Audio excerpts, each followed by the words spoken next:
Suspect in Cincinnati FBI breach may have posted on Trump's Truth Social during incident. If you don't hear from me, it is true I tried attacking the FBI, one post reads. The man who authorities say attempted to breach security at an Ohio FBI... Wait, attempted to breach?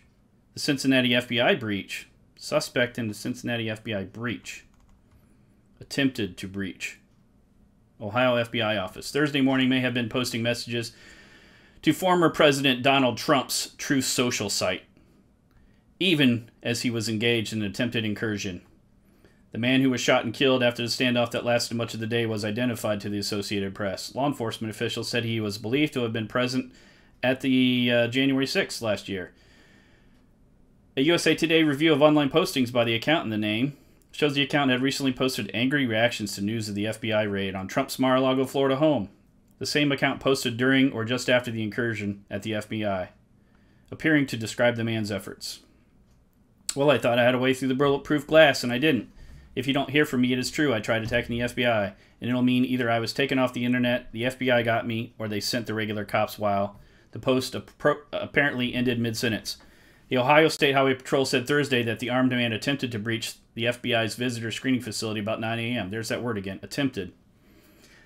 I guess titles and what actually happened don't have to match up.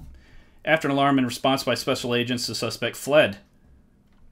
The Truth Social post was timestamped 9:29 a.m. Eastern Time. Truth Social deleted the profile Thursday afternoon, shortly after media reports began identifying him. Social media service did not immediately respond to the request for comment. 2 days previously, the account in his name posted angry messages about the FBI search Monday at Trump's home and club, Mar-a-Lago. On Tuesday afternoon, the account posted, "I'm having trouble getting information, but Viva Frei said patriots are heading to Palm Beach, where Mar-a-Lago is. I recommend going and being Florida." I don't know how you can be Florida. "I think the feds won't break it up. If they do some bad things." Viva Frei is a right-wing YouTube personality. So, the same day the account posted, which account? Viva Frei's account or the suspect's account? People, this is it. I hope a call to arms comes from someone better qualified. But if not, this is your call to arms from me. Leave work tomorrow as soon as the gun shop, Army, Navy store, pawn shop opens. Get whatever you need to be ready for combat. We must not tolerate this one. The post concluded, "This time we must respond with force. If you know any protests or attacks, please post here." The Truth Social account, before it was disabled Thursday evening, said he was a construction mechanic in Columbus, Ohio, which is about 100 miles from the FBI Cincinnati office.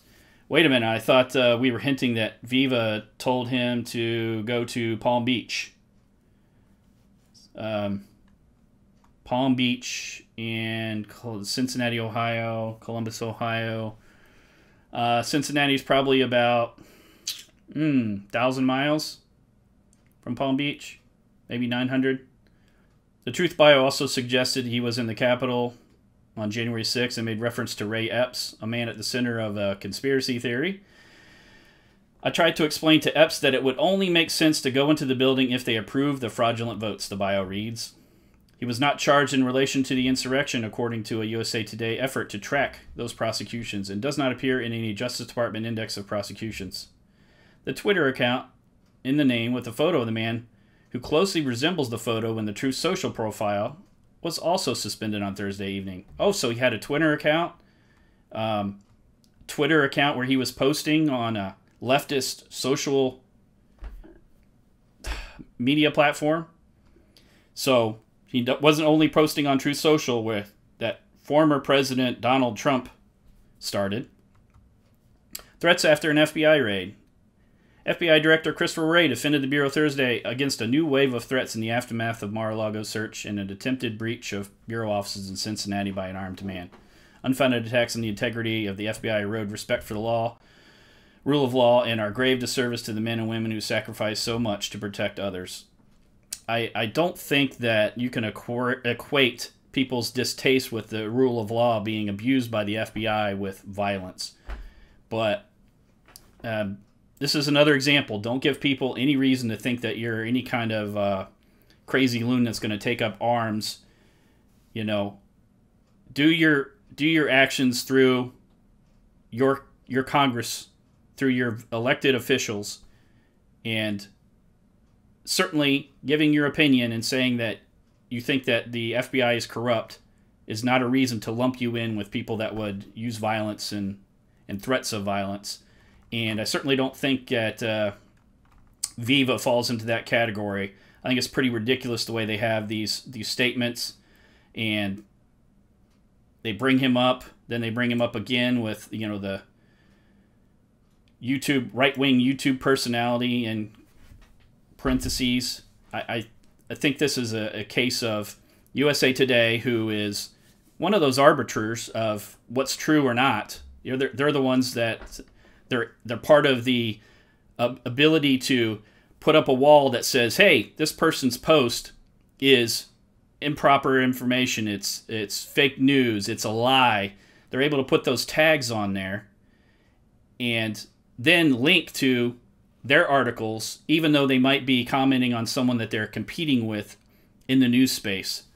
And that shows a problem right there, where you have the news, which we know to be generally fake news, is able to say what's true in the news or not. So they're able to determine, you know, that's no different than the FBI investigating itself and find they did nothing wrong. You know, how ridiculous is that? We investigate ourselves, we found we did nothing wrong. This is the same kind of thing, but with the news. We investigated it and we found it to be truthful. Here's the truth. This person said something that we didn't like. And, you know, that this attack on Viva, you know, he would never say anything like that. I've listened to him for a long time. You know, the whole idea that he's sparking some kind of this guy that follows him or watches him on YouTube. Who's to say it, you know, somebody didn't read a USA Today article that they didn't like? I mean, it's a ridiculous link. This shows the bias that's, you know, pertinent throughout, that is permeated throughout the news media and even what you would call the mainstream media with USA Today. And this is the kind of thing we got to try to avoid. You know, I don't know what Viva's, you know, he's going to probably have to talk with Robert Barnes and see if there's something he can do legally against this, but I think this is a direct attack on him. You know, it seems to indicate that he had something to do with this, and, you know, that's BS. So, post, like our videos. I hope to make lots more videos here in the future. I hope you like them. I hope I'm getting better. But please like and subscribe and support as I put out more and more content. It's kind of hard to get a start on YouTube. Thank you for watching.